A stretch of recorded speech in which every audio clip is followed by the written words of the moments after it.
Hi friends, आज हम बना रहे हैं सिंपल घेर वाला सूट, फ्रॉक सूट। इसके लिए मैंने ये मेन फैब्रिक लिया है, ये उसका अस्तर। इसके बाद फिर मैंने इसका क्या करा है कि ये मैंने 5 मीटर फैब्रिक लिया है। 5 मीटर में से 5.5 मीटर, सॉरी, एक साड़ी का ही समझ लो पूरा। सबसे पहले मैंने 2.25 मीटर की चुन्नी निकाल दी, इसको कट करके अलग कर दिया। इसके बाद घेर वाले कपड़े को मैंने इस तरह से घड़ी कर लिया है। घड़ी करने के बाद मेरे को जितनी लेंथ रखनी है उसकी लंबाई नाप के इस तरह से, और उसको बीच में से फोल्ड करके उसकी कटिंग कर लिए। इस तरह से कटिंग करने के बाद फिर हम उसकी हमारी जो लंबाई रखनी है ना, उसको काटने में काफ़ी आसानी हो जाती है। इस तरह से कपड़े फोल्ड करने के बाद अगर आप डायरेक्ट कपड़ा कट करते हैं ना तो छोटा बड़ा हो जाता है। इस तरह से कट करने से ये देखिए, इसके बाद जो कपड़ा हमारा साइड से बचा है ना, उसमें से हम चोली निकालेंगे। चोली निकालने के लिए कपड़े को मैं जगह जगह पिन अप कर ले रही है, क्योंकि साटन का कपड़ा साटन का करिए जॉर्जेट का कपड़ा रहता है ना, बहुत खिसकता है। इसके वजह से मैंने इसमें पिन लगा ली है। इसको 4 फोल्ड करके इस तरह से खड़े में मैंने इसको बिछा लिया है, पूरा सेट कर लिया है। जगह जगह पिन लगा लें तो ये बराबर करके खिसकेगा नहीं। जब आप इसकी कटिंग करेंगे ना तो काफ़ी आसानी से इसकी कटिंग हो जाएगी। फिर हम यहाँ पे मैंने इंची टेप लिया है, चौक ली है। इसके बाद फिर इस तरह से निशान लगा लिए। 15 इंच लंबाई ली है मैंने चोली की। मैंने 10 इंच सीना लिया है, 9 इंच कमर ली है। इस तरह से 1 इंच कम कर दी। 6 इंच के शोल्डर लिए हैं, 6 इंच के आर्म होल लेके उसकी गोलाई दे दी है। 2.5 इंच का मैंने एक गला लिया है। इस तरह से ये सारे निशान लगाने के बाद हमें ना इसकी चोली की कटिंग कर देंगे। चोली की कटिंग करने के बाद फिर हम इधर से साइड से भी सारा कपड़ा कट करके अलग कर देंगे। ध्यान रहे कपड़े को हमने 4 फोल्ड करके बिछाया था खड़े में। इस तरह से हमारी चोली की कटिंग हुई। अब हमें ना आस्तीन कटिंग करने के लिए भी इसी तरह कपड़े को 4 फोल्ड करके मैंने पिन लगा ली इसमें। ये देखिए, 4 फोल्ड करके पिन लगाने के बाद जितनी मेरी लंबाई आ रही थी मेरी खड़े में, ये देखिए आड़े में निकाल रही हूँ मैं यहाँ पे आस्तीन। इसके बाद मैंने टोटल 22 इंच लंबाई आ रही थी वो ले ली है। 8 इंच चौड़ाई ले ली है, क्योंकि जो हमारा आर्म होल होता है उससे 1-2 इंच ज़्यादा ही लेते हैं। टोटल लंबाई में से हम 3 इंच कम करके आगे तिरछा 1 इंच निशान लगा देंगे। इस तरह से ये देखिए, मैं आपको निशान दिखाती हूँ। ये 22 इंच लंबाई ली है, 8 इंच चौड़ाई ली है, 3 इंच कम करके आस्तीन का शेप दे दिया है मैंने। और आगे भी मैंने 1 इंच तिरछा करके इसका शेप दे दिया आस्तीन का। इसके बाद हम आस्तीन की कटिंग कर लेंगे। इस तरह से अगर आस्तीन कट करेंगे ना तो एकदम फिनिशिंग से पिन लगा के बिल्कुल खिसकेगी नहीं कपड़ा हमारा इधर उधर।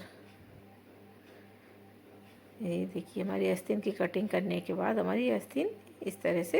अब हम इसका अस्तर कट करेंगे। इसको मैंने सिंगल करके पूरे अस्तर पे बिछा दिया है दोनों चोलियों को।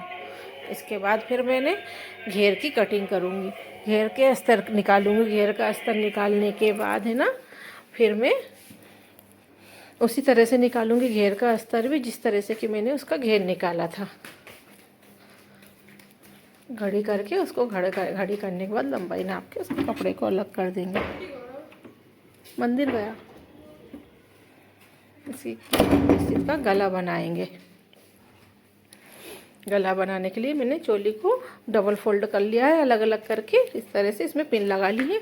इसके बाद मैंने इस पर निशान लगाऊंगी गले के। इस तरह से अब डबल फोल्ड करना अलग अलग करके, एक साथ नहीं करना है मैं दोनों चोली।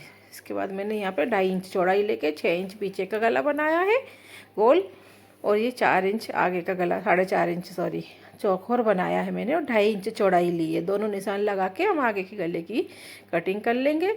इसी तरह हम पीछे के गले की भी कटिंग कर लेंगे। पीछे मैंने गोल और आगे चौकोर बनाया है। जितना घेरा रखना आप उतना अपने अकॉर्डिंग रख सकते हैं, लेकिन चौड़ाई 2.5 इंच ही रखना है। इसके बाद मैंने ये सारे अस्तर को इसके साथ अटैच कर लिया है कपड़े के साथ, और इसमें ये 20 सेंटर में सल दे दिए दोनों साइड, आगे और पीछे 2-2 सल दिए हैं मैंने ये दोनों हिस्से में, आगे और पीछे वाले दोनों पार्ट में। इसमें मैं हर बार बताती हूँ, इस कारण से मैंने इसको जोड़ते हुए नहीं बताया। इसके बाद मैं ये सेंटर का ये शोल्डर की सिलाई कर दूँगी। दोनों शोल्डर को बराबर मिलाते हुए हम इसकी सिलाई कर लेंगे। अगर आपको समझ में नहीं आया तो पिछले वीडियो में आप देख सकते हैं किस तरह से अस्तर को जॉइंट करना है। इन दोनों शोल्डरों को बराबर मिलाएंगे और इसकी सिलाई कर लेंगे, डबल सिलाई कर लेंगे। इसके बाद हम आस्तीन का सेंटर पॉइंट लेंगे। इसके बाद हम जो शोल्डर का सेंटर पॉइंट है ना, वहाँ पे इसको पिन अप कर लेंगे। इस तरह से पिन अप करके एक कॉर्नर से हम इसमें सिलाई स्टार्ट करेंगे। एक कॉर्नर से सिलाई स्टार्ट करके उसको नाप लेंगे पहले। इसके बाद धीरे धीरे इसको सूजी में फंसा के आगे बढ़ाते जाएंगे और धीरे धीरे उसको सिलाई करते जाएंगे। इस तरह से हम आस्तीन को जॉइंट कर लेंगे। दोनों आस्तीन हमें इसी तरह से जॉइंट करना है। इसके बाद मैं दिखाती हूँ, मैंने दोनों आस्तीन जॉइंट कर लिए। इस तरह से देखिए, दोनों आस्तीन जॉइंट होने के बाद मैंने इसको आगे से फोल्ड कर लिया है आस्तीन को आधा इंच। इसके बाद एक साइड से मैं इसकी फिटिंग की सिलाई लगा दूंगी।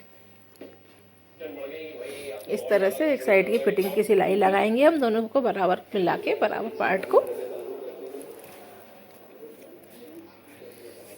इसके बाद एक साइड से सिलाई लगाने के बाद हम घेर वाले पार्ट में सल दे देंगे। जो हमने घेर वाला पार्ट निकाला लंबा के लंबा, उसमें हम कटर की हेल्प से पास पास में बिल्कुल सल दे देंगे। इस तरह धीरे धीरे खिसकाते हुए कपड़े को पास पास देना हमें ये सल। इसी तरह मैंने अस्तर वाले पार्ट में भी सल दे ली और दोनों को एक साथ अटैच कर लिया है।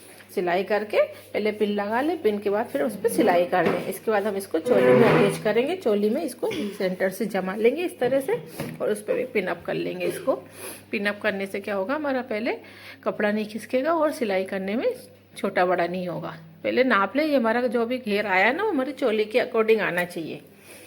अगर छोटा बड़ा होगा ना तो हमें उसके अकॉर्डिंग सल को कम या ज़्यादा करना पड़ेगा। अगर हमारे चोली छोटी पड़ रही है ना घेर से तो सल को ढीले खोलना पड़ेगा, और बड़ी है तो सल को भरना पड़ेगा। इस तरह से हम चोली को उसमें अटैच कर देंगे। पूरी चोली अटैच करने के बाद हम दूसरे साइड की फिटिंग की सिलाई लगा देंगे बराबर मिला के। इसे इस तरह से नाप लेंगे बराबर और इस तरह से इसके दूसरे साइड की फिटिंग की भी हम सिलाई लगा लेंगे।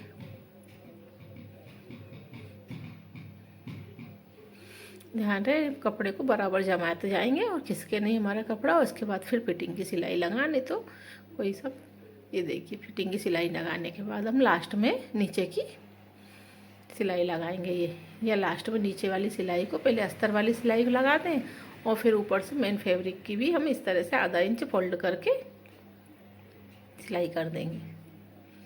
यहाँ पहले मैंने अस्तर वाले पार्ट की सिलाई लगा ली। इसके बाद फिर मेन फैब्रिक को इस तरह से धीरे धीरे फोल्ड करते हुए आधा इंच सिलाई करने के बाद कुछ इस तरह से आया इस सूट का। देखिए, इसमें मैंने गले पे और आस्तीन पे लेस लगाई है। जो मैंने चुन्नी का कपड़ा निकाला था उस पर भी मैंने लेस लगाई। आजकल जो लेस चल रही है ना, इससे इसमें काफ़ी अच्छा लुक आया सूट पे पहनने पे और बहुत प्यारा लगा ये सूट पहनने पे। आप देखिए, लेस से इसका उठाव और बढ़ गया है। इसमें ये लेस अभी बहुत अच्छी चल रही है, हर चुन्नियों में बहुत प्यारी लगती लगाने पे इस तरह की लेस।